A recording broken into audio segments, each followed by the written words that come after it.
2023년 10월 3일 화요일 개천절날 돈다방 미쓰리 시작하겠습니다. 자, 정말 길고 길었던 추석 연휴가 이제 마무리되고 있습니다. 지난주 목요일부터 금, 토, 일, 월, 화 정말 엄청나게 긴 시간이었고요. 저는 예전 같았으면 주식하고 싶은데 왜 주식시장 안 열려? 나 명절 너무 싫어. 이렇게 투덜거렸을 텐데 올해만큼은 9월 달에 워낙 힘든 일들도 좀 많았고, 그리고 앞으로 이제 또다시 열심히 달려야 되는 그런 준비가 필요하다 보니까 이번 추석 연휴만큼은 주식시장이 열리지 않는다라고 투덜거리기보다는 그래 뭔가 좀 몸과 마음을 멘탈을 좀 추스리고 좀 뭔가 이렇게 다잡자 뭐 그런 시간으로 연휴를 좀 보냈던 것 같습니다.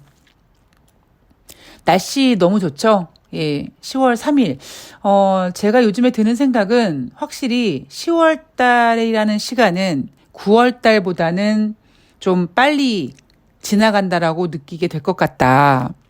9월은 너무나 시간이 안 갔거든요. 그런데 10월 달은 벌써 어느새 10월 3일까지 와 있지 않습니까? 이 미쓰리의 어떤 시간 속도는 이제 다시 정상을 찾겠구나라는 그런 생각을 했습니다. 뭐 다행인지 아닌지 모르겠습니다만 정말 1초가 1시간처럼 느껴지는 그런 느낌. 그 느낌이 결코 좋은 느낌이 아니라 너무나 힘든 느낌이어서 그냥 10월달 빨리 지나가서 여러분 시간이 너무 빨리 지나가는 것 같아요. 그리고 궁시렁 거릴지언정 9월처럼 느려지는 속도감은 다시는 겪고 싶지 않다라는 것이 제 생각입니다.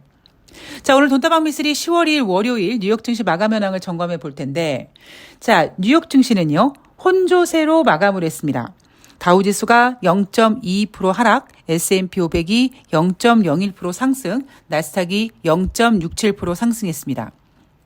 자, 셧다운 위기는 피했는데, 여전히 국채금리가 지랄 발광을 하는 바람에 뉴욕 증시는 혼조세로 마감을 했고요. 중소형주를 모아놓은 러셀 2000 지수는 연초 이후에 지금 0.3% 하락 전환되면서 지금 마이너스 수익률로 돌아섰습니다. 그리고 다우지수 같은 경우에는 연초부터 지금까지 0.9% 상승, S&P 500은 11% 상승, 나스닥은 27% 상승하고 있습니다. 물론 7월 달에 비해서 지금 8월 달, 9월 달은 주식시장이 그렇게 좋다고 얘기할 수가 없기 때문에 이 3대 지수의 어떤 그 상승폭은 좀 많이 반납한 상태겠죠.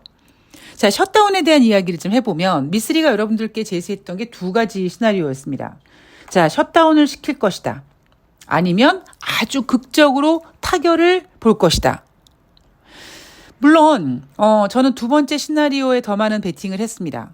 왜냐하면 투자자들이 셧다운이 될 거라는 우려감 때문에 엄청나게 긴장하고 있다가 셧다운 시작되기 몇 시간 직전에 극적인 타결을 함으로써 뭔가 투자자들에게 이렇게 한숨 내쉬게 하는 그런 안도감을 줄 수 있고, 그런 안도감이 주식시장에 오히려 약이 될 수가 있기 때문에 후자의 경우도 후자의 경우의 수가 더 크다라는 이야기를 해드렸습니다만, 인간이 하는 일이기 때문에 만약에 그 능구렁이 조 바이든 대통령이 그냥 셧다운 시켜버리고, 어차피 셧다운도 인간이 만든 거잖아요. 그러니까 셧다운이 진행되는 과정에서 계속 그 공화당과 민주당과 정부가 막 이렇게 이제 협상하고 이러면서 어느 순간에 셧다운 끝나고, 그다음에 공무원들에게 다시 급여 지급하면서 경기 성장이 좋아지는 것처럼 시각적인 효과를 나타낼 수 있고, 저처럼 경제 지표 확인하고 싶어 하는 사람한테 셧다운 기간 동안 경제 지표를 확인하지 못하게 함으로써 지금 부진한 미국 경제 지표를 숨길 수 있다. 뭐 다 장단점이 있었습니다. 그런데 어쨌든 미국이 선택한 카드는 셧다운 몇 시간 앞두고 45일간 임시 예산안을 처리했다라는 거죠. 그러면 11월 17일까지 연방정부 예산에 대해서는 일단 동결하기로 했고, 우크라이나 지원이 제외된 상태에서 임시 예산안이 처리가 됐는데, 이게 끝난 게 아니라 또 우리가 10월 달 이제 어닝 시즌 확인하고 10월 말에 마지막 날에 11월 달 FOMC 회의가 있고 또 11월 초에 10월 달 고용 지표 확인해야 되고 10월 달 인플레이션 지표를 확인하면서 12월에 금리 인상을 한 해 만에 하는 동안에 어느 날 갑자기 또 지난번 극적으로 타결됐던 45일간의 임시 예산안이 이제 거의 끝나가기 때문에 다시 미국은 셧다운이 될 수 있는 우려감이 있다. 뭐 이런 이슈가 불거지겠죠. 저는 근데 한 번쯤은 미국이 한번 셧다운 되지 않을까. 뭐 그런 생각을 한번 해봤습니다. 그래서 이번에도 조심스럽게 조 바이든 대통령이 셧다운을 시킬 수 있다라고 했습니다만 이번엔 다행스럽게 극적 타결함으로써 시간을 좀 벌었는데 다음번에는 셧다운을 한 번 정도 하지 않을까라는 생각을 좀 조심스럽게 해보고 있습니다. 자, 경제 지표를 볼 텐데 이번 주에 발표되는 경제 지표 물론 이제 뭐 ISM 그다음에 S&P 글로벌 이렇게 이 경제 지표 발표하는 곳에서 9월달 PMI 지표, 제조업 서비스업 지표가 발표가 되고 뭐 ADP 민간 고용 지표 발표되고 고용 지표 발표가 된다. 자, 이날 발표된 경제 지표를 보면은요. ISM 공급자 협회에서 발표한 9월달 제조업 PMI 지표는 8월달에 47.6이었는데 9월달에 49.0으로 8월보다 상승했고요. 시장 예상 48보다도 높았고 지금 현재 ISM에서 발표하는 제조업 PMI 지표는 3개월 연속 오름세다. 야, 머릿속에 모는 종이를 그렸더니 이게 모는 종이가 자꾸 점이 위로 올라가네. 아이고 경제가 좋은 건가? 라고 생각하시면 안 되는 이유가 PMI 지표는 기준선이 50입니다. 그러니까 3개월 연속 올랐지만 여전히 기준선 50 아래 49에 위치함으로써 공식적으로 지금 미국 경제는 위축되고 있다라고 해석할 수 있는 거고요. S&P 글로벌에서 발표한 9월달 제조업 PMI 지표 8월달은 47.9였는데 9월달은 49.8로 마찬가지로 상승했습니다. 시장 예상 48.9보다도 높았어요. 자, 그러나 마찬가지로 S&P 글로벌에서 발표한 9월달 PMI 지표도 8월 대비 상승했지만 여전히 기준선 50 이하에 있다. 자, 다음 주인가요? 주 후반에 이제 ISM과 S&P 글로벌에서 발표하는 서비스 PMI 지표가 발표가 되는데 이 서비스 PMI 지표는 일단 기준선 50 이상에서 나올 겁니다. 제조업 PMI 지표와 서비스 PMI 지표가 있을 때 서비스 PMI 지표가 조금 높게 나오는 경향이 있다고 말씀을 드렸죠. 자, 아무리 언론에서 ISM 9월달 제조업 PMI 지표가 예상보다도 높았고 8월보다도 높았고 3개월 연속 오름세고 S&P 글로벌에서 발표하는 9월달 제조업 PMI 지표가 아무리 시장 예상보다 높았고 8월 대비 높았다고 치지만 공식적으로는 기준선 50 이하에 있다. 즉 미국은 경제가 지금 좋지 않다. 자, 시장 상황에 대한 이야기를 좀 해보자면 억만장자 헤지펀드 매니저 빌 에크먼이 미쓰리와 똑같은 얘기를 하죠. 연준의 공격적인 금리 인상으로 경제가 둔화되기 시작했으며 연준의 금리 인상은 아마 끝났을 것이다. 이미 미쓰리는 이 금리 동결에 대해서 작년 연말부터 노래를 불렀죠. 연준이 어느 정도 금리를 인상한 다음에 금리를 쭉 동결로 유지할 것이다. 올해 연초에 많은 투자자들이 예상했던 2023년도 하반기 금리 인하는 꿈도 꾸지 말아라. 그냥 금리 동결을 해주는 것만 해도 땡큐인데 뭐가 잘못됐느냐. 제롬 파월 연준 의장이 작년 하반기에 급격한 금리 인상을 단행을 했는데 그렇게 급격한 금리 인상에도 불구하고 연준이 목표로 하고 있는 인플레이션 2%에 도달하지 않다 보니까 최소한 한 3월 정도까지는 금리 인상을 하고 5월 달부터는 쭉 동결을 했었어야 될 이 금리 인상을 계속 시장에 간보듯 인상하고 6월 달에는 쉬어간다고 하고 또 7월 달에는 인상하고 9월 달에는 쉬어간다고 하고 이렇게 간을 보고 있다. 그런데 이게 굉장히 위험한 게 뭐냐면 오히려 금리 인상을 하려면 경제 지표가 단 1이라도 좋을 때 하는 게 훨씬 나은데 자꾸 연준은 지금 간을 보는데 그 간을 보는 게 어떻게 보냐면 이번 달은 금리 동결합니다. 그런데 다음번 회의에서는 금리를 인상할 거예요. 우리 연준은요, 아직 가야 될 길이 멀다라고 얘기를 하고 있지만 이게 말이 안 되는 게 경제지표가 좋으면 빨리 인상해버리고 동결하면 되는 거거든요. 그래서 제가 여러분들께 뭐라고 얘기하냐면 연준이 제대로 숙제를 하지 못한 상태에서 밀린 숙제를 어마무시하게 빠르게 과격하게 막 했고 그리고 올해 그냥 어느 정도 적정하게 딱 금리 인상을 멈추고 동결로 가야 되는데 그 금리 인상의 속도감이 지금 경기 지표가 둔화되는 것보다 더디게 오다 보니까 똥줄탄 연준은 금리를 계속 인상함으로써 2023년도 하반기 미국은 경기 둔화, 다른 말로 스태그플레이션 때문에 힘들 것이다. 거기에 대한 대가를 치를 것이다. 라는 이야기를 계속해드리고 있습니다.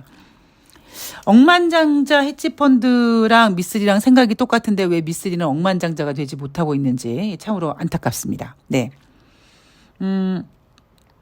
마이클 바 연준 금융감독 담당 부의장이 연준의 금리가 충분히 제약적인 수준에 도달했거나 혹은 매우 근접한 수준이다. 높은 금리가 유지되는데 약간의 시간이 걸릴 것으로 예상한다라고 했습니다. 자, 지금 미국은요, 22년 만에 가장 높은 기준금리가 유지되고 있습니다. 작년 연말에 투자자들은 연준이 올해 하반기에 금리를 인하할 거라고 기대했지만 금리 인하 꿈도 못 꾸고 있고 오히려 금리 인상을 멈춰야 되는데 금리 인상을 멈추지도 못하고 어차피 할 금리 인상이면 빨리 해버려야 되는데 그것도 시장 눈치 보면서 했다 안 했다 하면서 지금 굉장히 시장에다가 혼란스러움을 주고 있습니다. 앞으로 금리가 지금 현재 22년 만에 가장 높은 금리가 어느 정도까지 유지가 될 것이다. 자, 당장 금리 인하할 생각 없고 오히려 연준은 틈만 나면 인상할 거야. 인플레이션 2%가 될 때까지 갈 길이 멀어라고 얘기를 하고 있습니다. 그런데 저는 이제 올해 남아있는 연준 회의가 2번이잖아요. 근데 늘 말씀드리지만 이제 저는 인간이 금리 인상으로 인플레이션을 잡을 수 있는 그 가능성은 저는 없다고 생각을 합니다.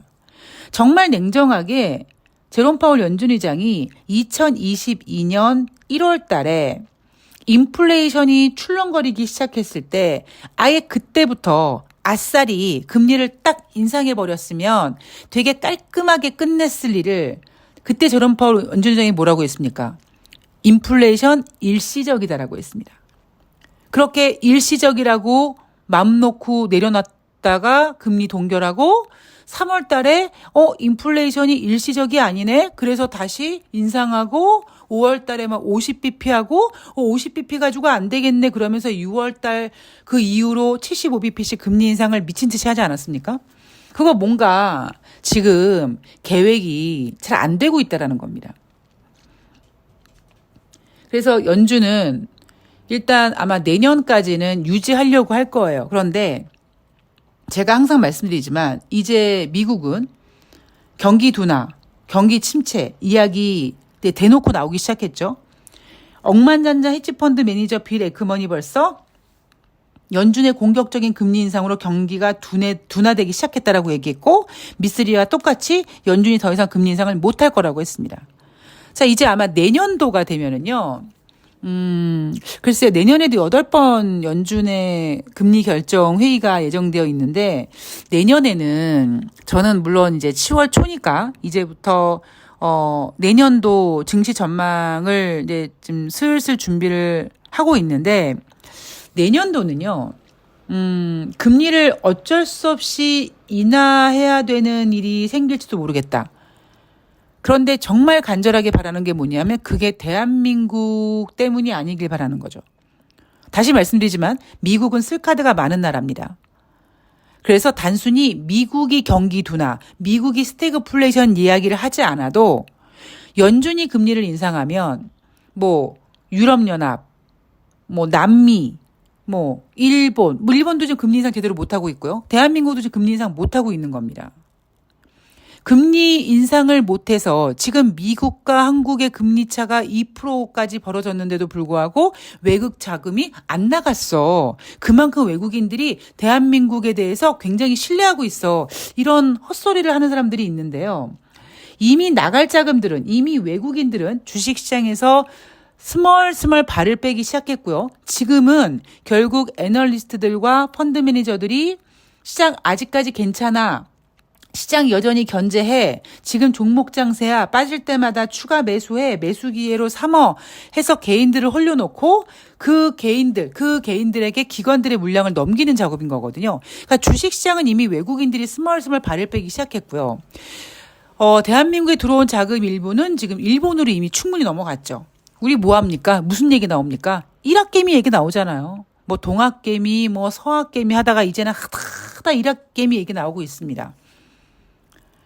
그래서 자금이 어느 정도 충분히 움직이고 있다. 뭐 예전처럼 우르르 나가거나 우르르 들어가거나 그러진 않는데 지금 이제 어느 정도 이 경제의 큰 손들이 우르르 자금을 빼면 그 우르르 뺀 자금 때문에 충격타가 올 거라는 걸 알기 때문에 마치 가랑비에 옷 젖듯 스멀스멀 자금을 움직이고 있습니다. 그래야지만 좀 뭐라 그럴까요? 피해가 덜하거든요. 충격이 덜하거든요. 그래서 저는 제가 앞에도 한번 말씀드렸지만 뭐 9월 위기설, 9월 달 끝났는데 위기 일어나지 않았네? 이제 괜찮겠네 이렇게 생각하시면 안 된다. 터질 일은 전 반드시 터진다고 생각을 하고요. 특히 대한민국은 지금 총선 전까지 정부에서 글쎄요 경제 지표를 왜곡한다라고 얘기까지는 못하겠습니다만 여하튼 언론이나 이런 데 보면 경제를 제대로 좀 읽어내지 못하고 있습니다. 얼마 전에 우유값 올랐죠? 그리고 10월 7일부터 이제 지하철 요금 올라가죠? 서민들 살기 굉장히 팍팍하고요. 담보대출 사람 받은 중에 수입의 40%가 넘게 이 빚 갚는 데 들어간다고 합니다. 소비는 더 팍팍해질 거고요. 수익 들어오는 거, 수입은 뻔할 겁니다. 거기다가 뭐 그동안에는 뭐 비트코인이라든가 뭐 주식이라든가 뭐 이렇게 투자 이야기를 하겠지만 이렇게 경기가 위축되면 일단 총알도 없고 그다음에 예를 들면 저 같으면 미쓰리는 주식시장이 안 좋으면 돈을 버는 매매를 하지만 일반 개인들은 경제 안 좋대 그럼 주식도 못 하거든요. 그래서 내년 총선까지 이 윤석열 정부가 이 엉망진창되고 있는 경제를 어떻게든지 잘 숨기고 있지는 모르겠습니다만 쉽지 않을 거다라는 생각을 해봤고요. 단순히 그건 한국 문제가 아니라 미국은 공식적으로 미국 경기 둔화 아니야. 미국 경기 침체 없어. 미국 스태그플레이션 없어. 할진 모르겠습니다만 걔네들이 그렇게 그런 볼륨들을 죽일지언정 다른 나라들은 충분히 어려운 그 위기를 겪을 수 있다. 2024년도 주식시장 저는 현재까지 저의 어떤 그 생각을 말씀드리면 결코 쉽지 않다. 어찌 보면요. 제가 작년 연말에 그랬잖아요. 2023년도 주식시장은 뭐 선수들의 장이고 금리는 인하 못할 것이고 뭐 2,000은 깨지 않을 것이다. 윤석열 따위가 대한민국 코스피 2,000을 못 깨게 할 것이다. 그런데 뭐 2,800은 어려울 것이다. 뭐 이렇게 얘기를 했습니다만 내년도는요. 조금 힘든 시장이 좀 전개되지 않을까. 현재까지는 그렇습니다. 물론 이게 공식적인 얘기는 아니에요. 제가 이제 자료 모아놓은 거 정리해서 이제 내년도 이슈들 다시 뽑고 해가지고 어느 정도 한 11월 중순 정도 되면은 미쓰리가 생각하는 2024년도는 이럴 것 같습니다라고 말씀을 드리겠습니다만 지금 현재로는 아직 공식적인 건 아니고 여하튼 제가 드리고 싶은 말씀은 터질 일은 꼭 터진다. 지금 미국은 경기 둔화를 인정하고 있지 않고요. 대한민국은 경기가 엉망되는 거를 얘기하고 있지 않습니다. 그러나 이게 이렇게 숨긴다고 그냥 이게 이렇게 끝나지 않을 것이다. 그래서 우리는 지금처럼 앞으로도 조금 더 조심하고 조금 더 신중해야 되고 그렇게 매매를 해야 된다라는 생각을 하고 있습니다. 자, 11월 금리 동결 가능성 지금 74.3%, 25bp 금리 인상 가능성 25.7%인데 저도 빌 에크먼처럼 금리 인상 앞으로 못한다. 그리고 금리 인하도 쉽진 않을 겁니다. 그런데 올해 어떻게 이렇게 금리 동결 12월 달까지 쭉 하고 당분간 고금리가 좀 유지되고 이러면서 2024년도 들어가면서 조금 우리가 특히 연초에 좀 조심해야 되는 일이 생기지 않을까라는 생각은 하고 있고요. 계속 그게 뭘지 계속 확인하고 있습니다. 제가 확인하면 알려드리도록 하겠습니다. 자, 이제 드디어 길고 길었던 10월 3일 개천절 연휴 끝으로 이제 내일부터 주식시장이 다시 정상적으로 돌아가고 여러분도 일상으로 돌아갑니다. 자, 물론 다음 주 10월 9일 또 한글날이라는 이유를 달고 주식시장이 열리지 않고 우리는 또 쉬어야겠지만 이제 또 길고 길었던 이 추석 연휴는 어쩌면 내년 초 뭐 설 연휴 때나 기다릴 수 있겠죠. 물론 주식 하시는 분들은 이제 연말에 뭐 그 납해일이니 어쩌니 하면서 좀 쉬는 기간이 있을지 모르겠습니다만 그동안 쉬시면서 풀어놨던 긴장감 꽉 한번 조이시고요. 멘탈 한번 확인하시고요. 그리고 이제는 앞으로 진짜 더 살기 팍팍한 시대. 월급으로는 지금 들어오는 수입으로는 뭔가 여유를 느낄 수 없는 상황에서 돈다방 미쓰리가 최선을 다해서 여러분들의 그 소소하지만 여러분들의 주머니에 쌈짓돈에 돈을 차곡차곡 넣어드릴 수 있도록 최선을 다해서 노력하겠습니다. 자, 뭐 다시 한번 뭐 공식적으로 말씀드리지만 그래도 미쓰리 믿고 진짜 오랜 기간 믿고 기다려 주시고 이벤트 같이 참여해 주시는 분들께 다시 한번 감사 말씀드리고요. 2018년부터인가요? 예, 계속 제가 이렇게 종목들 관리해 드리는 분들이 계셔서 그분들 지금까지 하시는 분들이 계시거든요. 저는 어쨌든 인터넷이 되고 그리고 제가 치매 걸리지 않는 한 주식은 계속 할 거고요. 저는 그렇게 꾸준히 오랫동안 즐기면서 하는 게 진정한 주식 투자라고 생각하는 거기 때문에 여러분들만 함께 해주신다면 즐거운 투자가 될 수 있도록 최선을 다하도록 하겠습니다. 그리고 마찬가지로 돈다방 미쓰리도 여러분들에게 투자에 혹은 경제 관점에 혹은 여러분들이 허접한 전문가들한테 휘둘리지 않는 그런 지혜로운 투자자가 될 수 있도록 열심히 최선을 다해서 돈다방 미쓰리도 진행하도록 하겠습니다. 자, 남은 일 잘 보내시고요. 저는 내일 10월 4일, 10월 3일 화요일 뉴욕 증시 가지고 찾아뵙도록 하겠습니다. 건강관리 잘 하시고요. 저는 내일 뵐게요. 고맙습니다.